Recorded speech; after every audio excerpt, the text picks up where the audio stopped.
আপনার ফেসবুক পেজে বা আপনার ফেসবুক অ্যাকাউন্টে মনিটাইজেশন সেটআপ আসছে, আসার পরে আপনি কি করবেন? আপনাকে অবশ্যই মনিটাইজেশন সেটআপ আসার পর আপনাকে প্রথমত আপনি কোন আইডির এগেইনস্টে মনিটাইজেশন সেটআপটা কমপ্লিট করবেন বা একটা পে আউট আপনি তৈরি করবেন, সেই জিনিসটা আপনাকে অবশ্যই মাথায় আগে জানতে হবে, শিখতে হবে, বুঝতে হবে।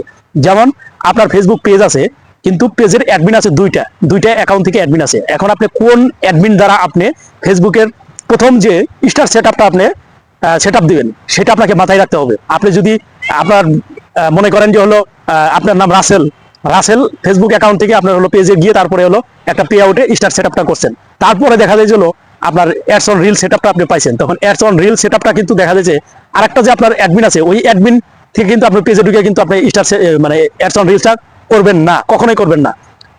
আপনার স্টার সেটআপ যে মেন ফেসবুক অ্যাকাউন্টে এগেইনস্টে যে পেজে সাইন ইন করে যেখানে আপনি সেটআপ করছেন, ঠিক ওই মেন অ্যাকাউন্টের অ্যাডমিনের এগেইনস্টেই আপনি হলো ওই পেজে ঢুকতে হবে।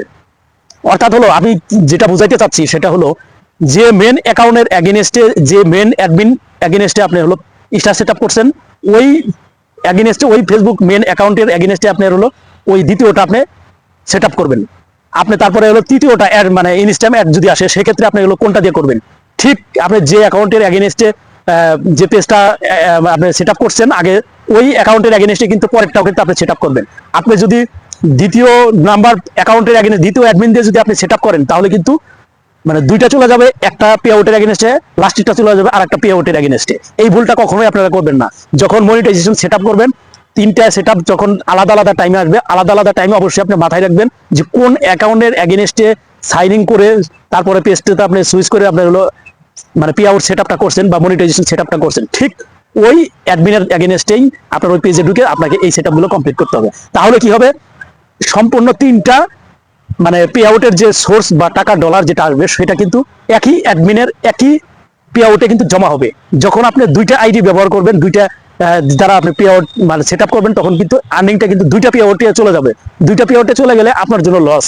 একটাতে যদি $20 হয় আর একটা পে আউটে যদি $30 হয়, 20, 30, $50 দেখা যায় যে মানে এলোমেলো হয়ে যাচ্ছে।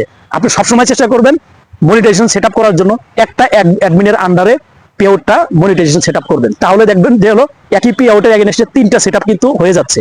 আর যখন আপনি তিনটা আইডি দিয়ে করছেন, তখন আপনি বিপদে পড়ে যাবেন। এই বিষয়টা কিন্তু নতুন অবস্থায় আমরা অনেকেই জানি না, না জানার কারণে কিন্তু দেখা যায় যে পে আউট কিন্তু তিনটা পে আউট, তিনটা সেট আপ, তিনটা পে আউটে কিন্তু হয়ে চলে যায়। আর তিনটা পে আউটে আপনারা জানেন যে $100 নিচে কিন্তু ফেসবুক কর্তৃপক্ষ কখনোই পেড করে না। তো অবশ্যই ভিডিওটি ভালো লাগলে একটা শেয়ার দিবেন। ধন্যবাদ, থ্যাংক ইউ।